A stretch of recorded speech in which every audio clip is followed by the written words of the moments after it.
Is planning relevant only for new businesses? Suppose I have a successful business. Should I continue planning? Well, consider this. If I'm a small business owner and I install, let's say, fences, I have a capable team, do good work, I have regular business. Now what? Another company comes in and takes off half of the business in my area. Would this have happened if I had planned my business? No, because I would have anticipated it and worked out to diversify my business or expand it to other areas like my competition. So if you are in a business, new or old, you need to be planning to be successful. A plan does not insulate us, but a good plan will anticipate the future and help us recover faster. So businesses should always ask, what is the future hold on our business? Who should our target market be? How should I ensure the competitive edge? There are some other questions that you can ask too, like should the target market stay where it is? Or should we evolve or switch groups completely? Strategic planning is all about long-term planning and direction, and this chapter is going to focus more on functional planning. So in this chapter, you're going to learn about the different levels of planning, about the components of the different levels of planning, and about functional planning and its components in detail. So in any business, there are three planning levels. The top management level, which is all about the strategic planning, the functional level planning, which is about the middle management, and the operational planning. This is the line management. Strategic planning is all about the long-range direction of the company. We identify long-term goals and plan how to make the 15 to 20-year goals into reality. Marketing is concerned with functional and operation planning, and they are distinct levels by themselves. However, let's see what the components of strategic planning are so that we can understand the other levels in more detail.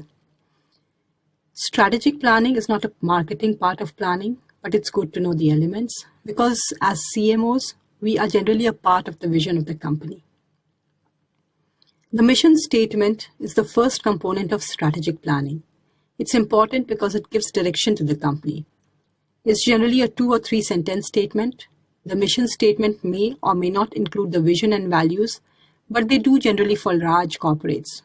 For example, the Tata Group says, at Tata Group, we are committed to improving the quality of life of the communities we serve. We do this by striving for leadership, global competitiveness in the business sectors in which we operate. Internal and external analysis is the next component, and it is generally the form for SWOT. SWOT stands for strength, weakness, opportunities, threat. Strength and weaknesses are the internal analysis of the organization, while opportunities and threats are the external to the organization. While an organization has control over its strength and weakness, they have no control over the opportunities and threats. Then, part of the strategic planning is to set the objectives. Your objective should be achievable, specific, and measurable. Where do you want to be at the end of the plan? The goal should be the big picture items, not necessarily time-bound, and the goal should not be more than 3 to 5. So let's establish the portfolio as prepared by the Boston Consulting Group. So this is how they plan the growth strategy. And we are going to look into the last two in detail. This is the BCG growth share matrix for establishing portfolios. In the matrix, we use 2 criteria, industry growth and the market share. Industry growth is talking about the growth of the industry, not sales. For example, sales of instant noodles may be high, but is the industry growing? Sales of soft drinks in the US may be high, but is the industry growing? If the growth rate is low, it generally means it's a saturated business. For example, in the US, Coke is a cash cow, low industry growth with high market share. Star products are those products that have high market share and high industry growth rate. It's easy to have an unprofitable star. But it's also easy to have a profitable dog. Place all the CPUs on the quadrant and then allocate resources. The objective is going to be to set a circular motion. So this is the Ansoff Product Market Growth Matrix as a marketing tool created by Aga Ansoff and was first published in his article Strategies for Diversification by the Harvard Business Review in 1957. This is a part of strategic planning. The growth strategies here are market penetration, market development, product development, and diversification. On the two axes are markets and products. Market penetration is when we use the same target markets and the same products and try to increase sales. One way is to get them to buy more. Another way is to get more people in the target market. Big Bazaar is an example for this. Product development means that we are staying with the same target market but develop a new product. Example, Johnson & Johnson's in the baby segment, Fisher & Price in the same segment. They do a great job at this. The third is market development.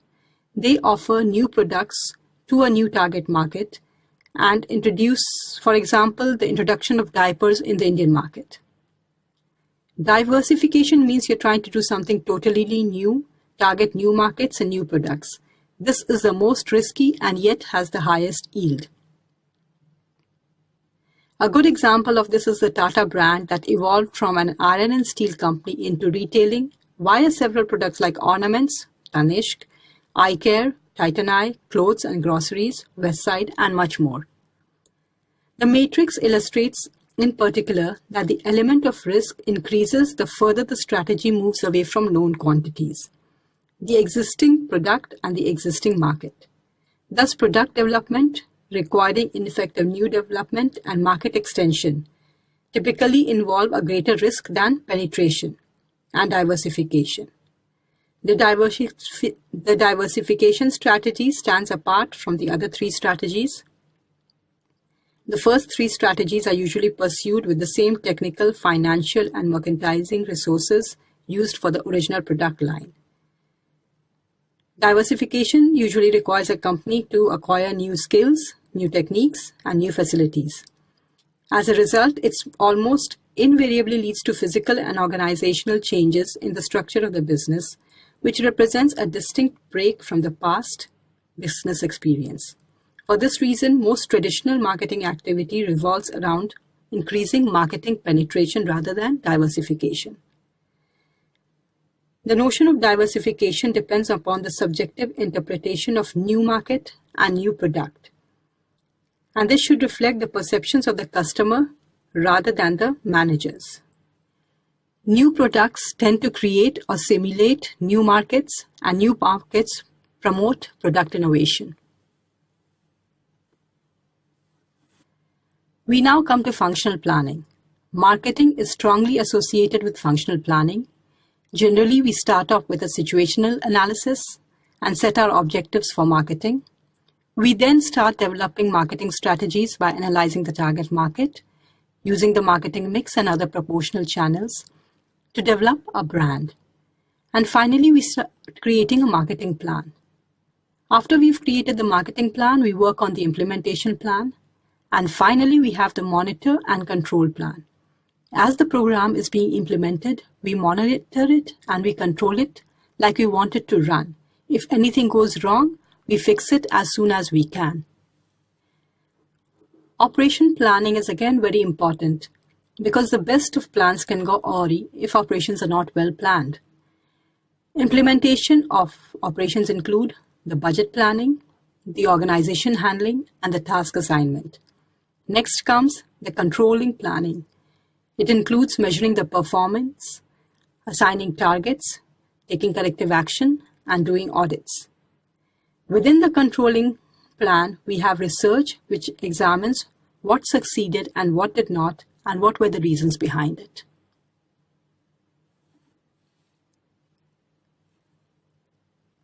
There are three types of organizational planning: strategic, functional, and operational. Each of them are interrelated, and each level is built upon the other.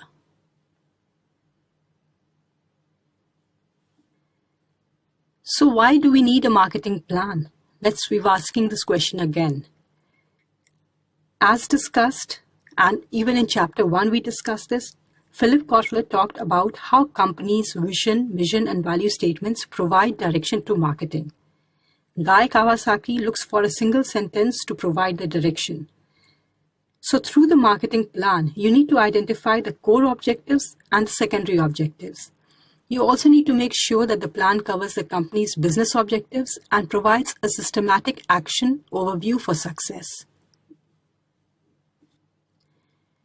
Creating a marketing plan is just not one-hour job. A good plan depends upon collecting and analyzing the right and relevant information. So here are some of the processes involved. You first need to do a situational analysis, like what is present in the state of your business and what you want to market. Next, you do a SWOT analysis for the internal and external factors affecting marketing. Then you do the competitor analysis to see what strategies the competition follows, and then you examine their strengths and weaknesses. You then do the market research. By this process, you establish who your customers are, what products they want, and what attributes do they have. Then you come to the market objectives. What are the objectives that the business wants to achieve from a marketing point of view? Target markets identifies who to do business with, or what should the business sell to, or who to them sell to. Then you come to the marketing strategies, like what strategy should you apply for the customers in the target market?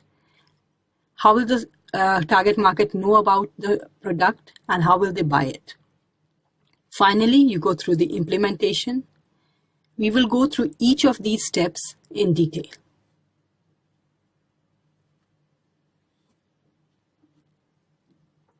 In any elaborate plan, situation analysis is a must.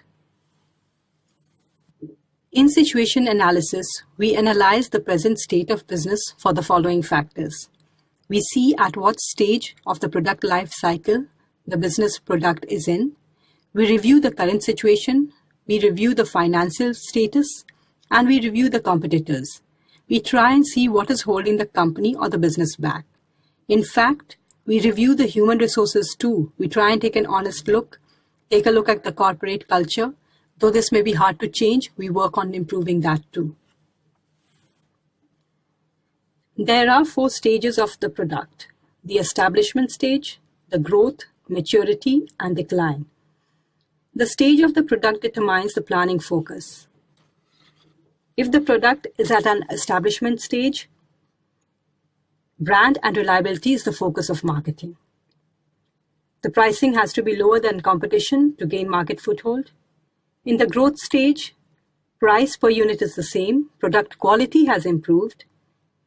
Promotion strategies seek a wider audience. In the maturity stage, product purchase and packaging change to differentiate it from the other competitors, and the process has been adjusted to deal with competition.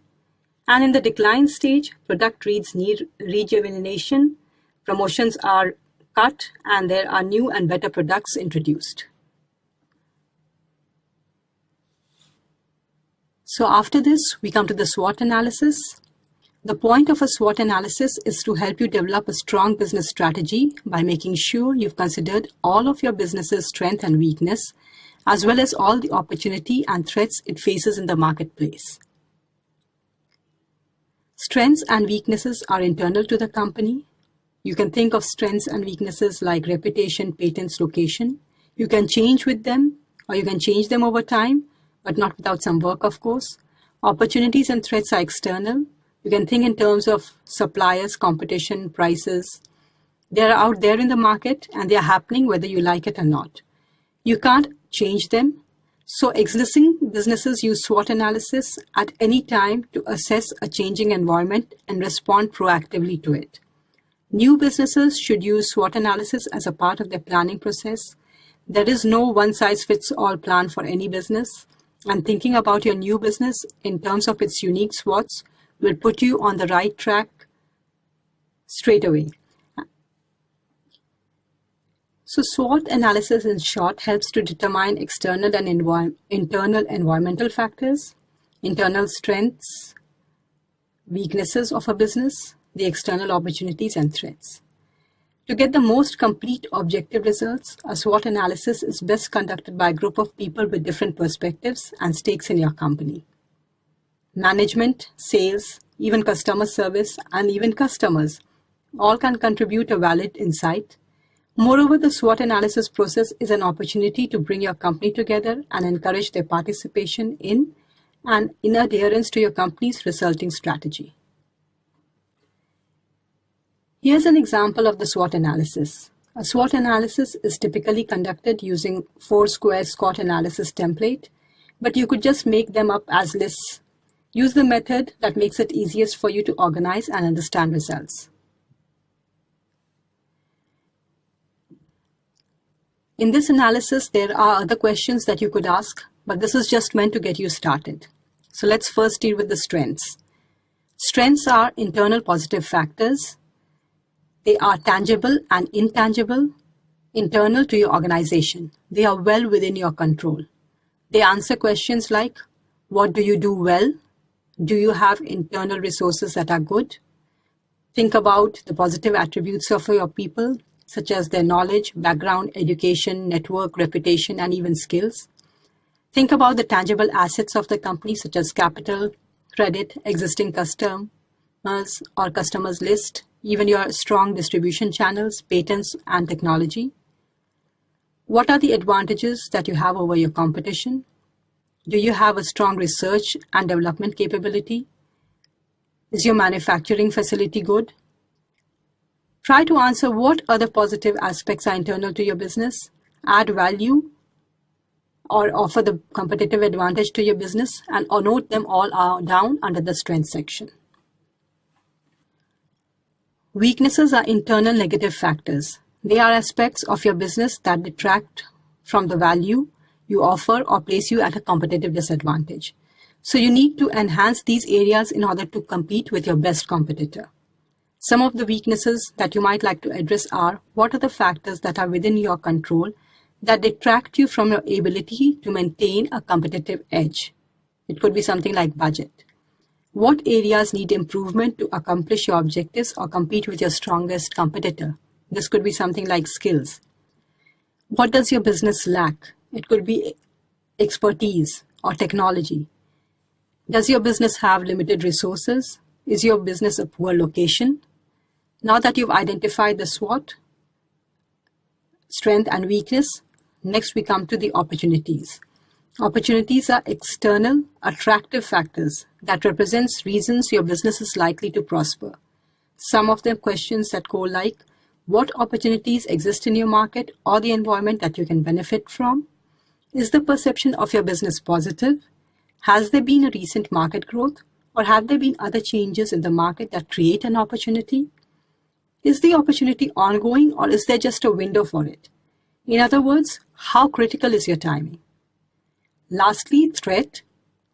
They are the external and negative factors. Threats include external factors that are beyond your control and that could place your strategy or business at a risk. You have no control over these, but you may benefit by having contingency plans to address them if they occur.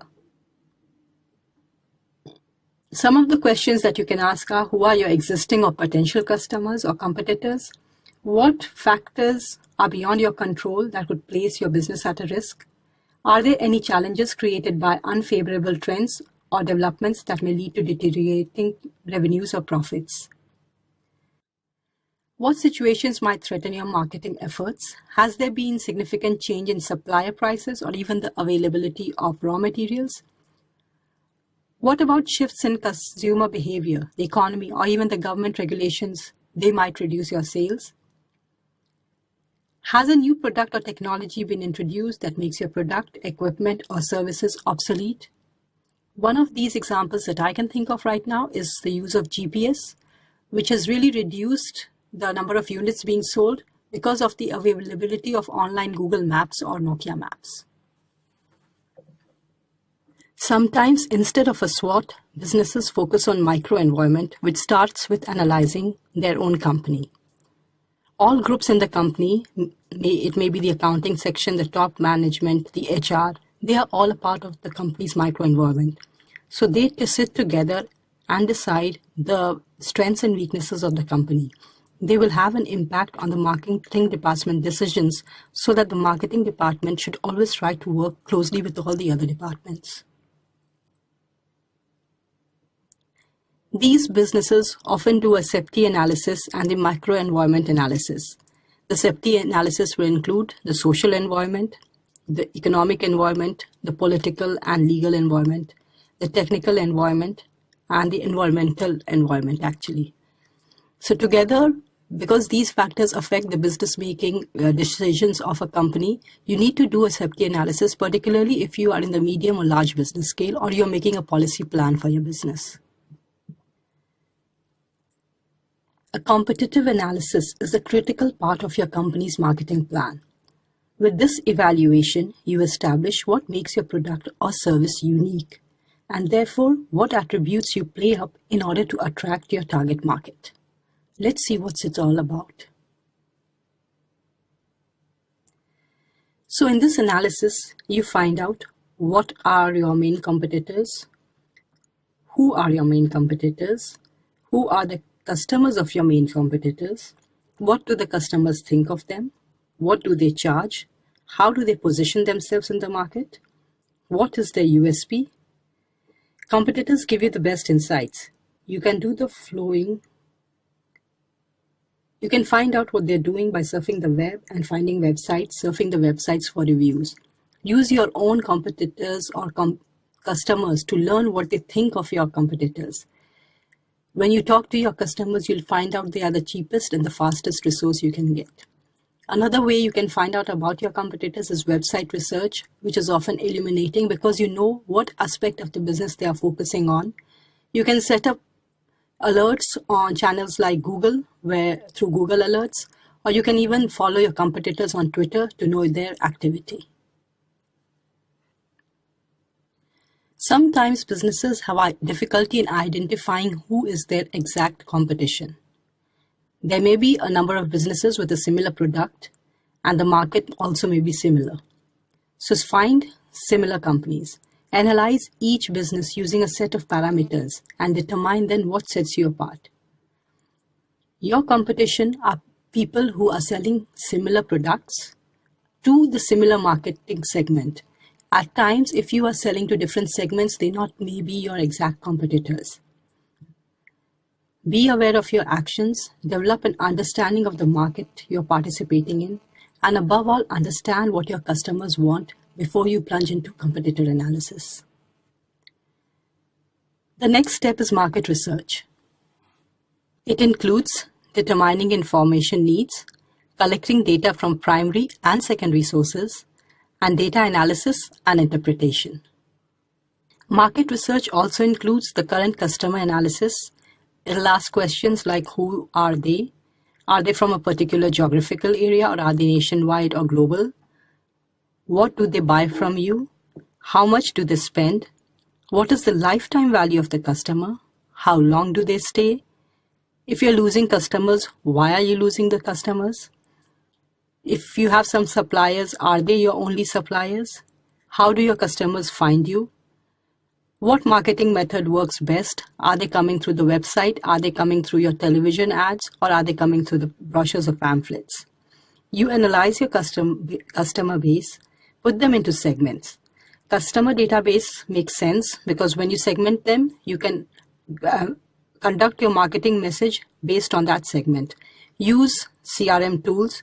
Old customers are most likely to buy from you, so pull data on your competitors from SWOT and try and identify how is your competitor getting customers so that you can target their customers too. There are two main types of data that you will need for market research. First is the secondary data. It's the data that already exists somewhere. It's the information collected for a specific purpose that you're going to use for your marketing. The other is primary data. It consists of information collected for a specific person by the company or the business. Researchers will usually start collecting the data with secondary data. So when you are buying that data, make sure it's relevant, accurate, correct, and impartial. Go in for the reputable sources. Don't go in for the cost because the data might be compromised. Secondary data can also be obtained quicker and at a lower cost compared to the primary data, which involves a lot of preparation of questionnaires and going out into the market and identifying the targets. Collecting primary data is costly and time-consuming. The most common ways to collect primary data are through observations, surveys, and experiments. They are then done by mailings, telephone calls, and personal interactions. There are three approaches to collecting primary data. They are the observational approach, that is by watching people either in natural or artificial settings. Then it's the survey approach. For those looking for descriptive data, this is more appropriate. And there's the experimental approach, which involves breaking targets into groups, giving them different treatment, and then measuring the effects. So when you're doing your research, you have to estimate your market size. You have to find out who your customer will be, what their characteristics are, and then you estimate the size of your target market. These are all part of the marketing research. So when you are interpreting your marketing research, you are there with a lot of data, and you have to find out the relevant data from your marketing, which your marketing requires and your business requires. So make sure you report all the major findings and make your findings into simple terms so that everyone in your company can understand it and they are all talking or aware of it at the same level. So here's how the targets are given at the top level and how they convert into marketing objectives. So strategic targets are going to be something like increase annual profit progressively by 11% every year for the next 3 years. Reduce acquisition cost per client from rupees 6,700 to 4,200. Marketing objectives would be different. It would be something like increase average transaction, increase repeat purchase, target new segments, because only these three will increase your annual profit. Then reduce acquisition cost. You might try the digital media, so that would include focus on digital media, make more targeted personas to increase closing rate. So these are how the business objectives are now converted into the marketing objectives. So as marketeers, build your marketing proposition around customer insights. You have to ask yourself again and again, what problem can you solve for your customers? What are their problems or pain points? What solution can you offer to them? How can you compel them to choose you over the competitors? How can you make their life easier? How can you make your solution unique? And above all, what is your USP? Once you address these questions, you have a very good marketing planning process in go. We have already talked about business objectives and marketing objectives and how they are different. So the next process is all about marketing objectives. Stephen Covey said, start with the end in mind. Marketing objectives are goals set by a business when promoting its products or services to potential consumers that should be achieved within a given time frame. In other words, marketing objectives are marketing strategy set in order to achieve the overall organizational objectives. Let's see what they are. We have already talked about business objectives versus marketing objectives. Let's go more into them. For example, the business objective is grow revenues by 8% per annum for the next 3 years. Marketing objective will be something like increase marketing share or increase market share and grow average customer spend. So again, this is how it works. You create the marketing objective. Now you create the strategy behind it. In your strategy, you have to increase target market segments. Like if you're targeting currently 2 segments, you increase it to target 3 or 4 to achieve the goal. And then you focus on the high ROI products so that you are getting more revenues. This is the strategy. Finally, you break down that strategy into tactics like how to achieve the strategy. And the marketing tactic to achieve the objective will be more specific, like use digital marketing channel, social media to target new segments. Use retargeting to reach out to increase sales. Retargeting can be both online and offline through SMS for the customers. So when you are making your objective, here are some questions that you need to ask yourself. Like, do you want to expand the product range, or are you satisfied with the same range of products? Do you want to increase the market share, or do you want to just get more returning customers? Maybe if you can maximize customer service, you might be getting more sales or converting into better business. So here's how we set the marketing goals. We've talked about the objectives. We're now talking about the marketing goals. The goals should be specific. It should be measurable. It should be attainable, relevant, and time-bound.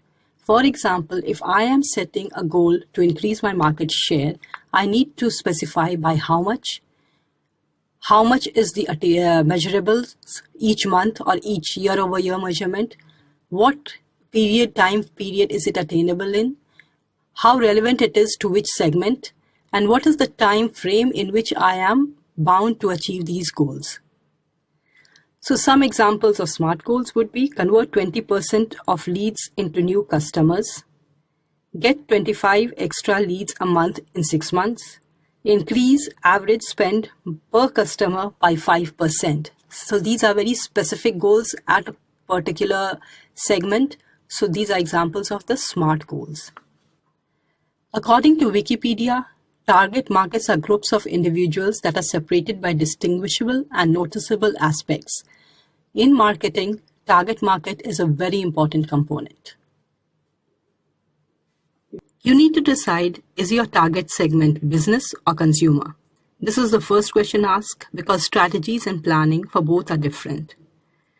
Your target market can be business, consumer, industry. It can be a mix or it can be single. Once we have the target market, we now segment the market. We ask ourselves, what market segment are we targeting? Segmentation can be psychographic, demographic, behavioral, economic, or even geographic. The ultimate aim of marketing segmentation is to increase sales, market share, and profit, thereby ensuring a better understanding of the consumer. We talked about segmentation. Segmentation by geography can be local, state, national, and international. The audience target can be rural, urban, semi-rural, semi-urban, and even mixed. The demographic segment includes age, gender, race, ethnicity, income, education, occupation, family size, marital status, and even social status. There's a lot that goes into demographic segment, and you can sub-segment your audience based on this data. Finally, you segment them through psychographics. According to Wikipedia, psychographics is the study of personality, values, opinions, attitudes, lifestyles, and interests. Because this area of research focuses on interest, attitudes, and opinions, psychographics factors is also called the IAO variables. Psychographic segmentation involves dividing your market into segments based upon different personality traits, values, attitudes, interests, and lifestyles of consumers. This segmentation is advantageous because it allows you to engage in product design and marketing in a focused manner. So psychographics helps define the characteristics of a group based on their social classes and lifestyles. Once you have defined the demographics, understand the psychographics of your market to make a better decision.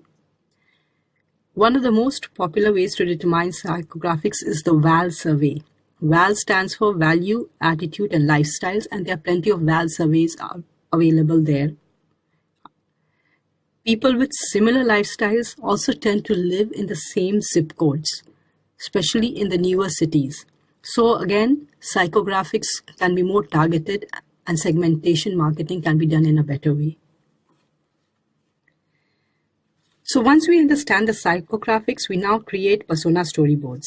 They are visual stories that describe actual customers. Personas draw a detailed picture of the user, what they want to accomplish, what knowledge or skills they may or may not have, and why certain things are important for them. The product or services you design try to solve these customer problems. Persona helps the team focus on user-centered solution. So understand the psychographics and map your personas accordingly. Use storyboards to build personas because they give them a real life feel. Help build touch points. Where do they congregate? On which social media platform do they use? Do they like to drink coffee? So these are some touch points. And then persona also helps you to speak the same language as them. Doctors talk a different language, accountants talk a different language, lawyers may talk a different language. When you have built your persona, you're talking to them in the language they understand. We have already talked about the 4 Ps and the 7 Ps earlier in the marketing mix. Marketing strategy is a part of the planning process. The best strategy focus on marketing segmentation, its planning. It includes the description of the target market, the percentage of sales for the group, what they want, how they will use the product, the support requirements, how to reach them, and price sensitivity. Together with the 7 Ps, you can work out the details for the strategy and include them in the marketing planning process. Implementation phase involves assignments, addressing the one, who, where, when, how do you reach the goals, what are the objectives of the business. This is the second step and the final step in the marketing process and involves the entire organization, not just the marketing team. Marketing planning needs to allocate budget for implementation and then to make some sound forecast regarding ROIs and sales. It should state where the budget will be restricted and who is responsible for implementing the budget. Implementation also means creating an activity calendar and fixing accountability in that calendar. And these are all a part of the marketing planning process. Marketing planning process that does not focus on implementation generally leads to lower bad plans and incomplete marketing strategies. The business employees need to gather the necessary resources and execute the marketing program and then release the organization's product or service to the public. In the marketing planning process, you learned about the different levels of planning, the strategic planning, the operational planning, the functional planning. Marketing is totally concerned with the functional and operational planning. You learned the elements of the strategic plan and how they affect the marketing plans. You saw how you could differentiate marketing plans from business plans and business objectives. You finally learned how to create targets and segment your audience accordingly and create persona boards for your audience. Together with a good strategy, you can make a nice marketing planning process that actually works. One of the features which we forget to include in the planning process is fixing accountability and fixing targets for each plan or campaign that we are planning. Make sure you do that to have an effective marketing plan, because a plan can be good or bad, but you never know where it has gone wrong unless and until you have fixed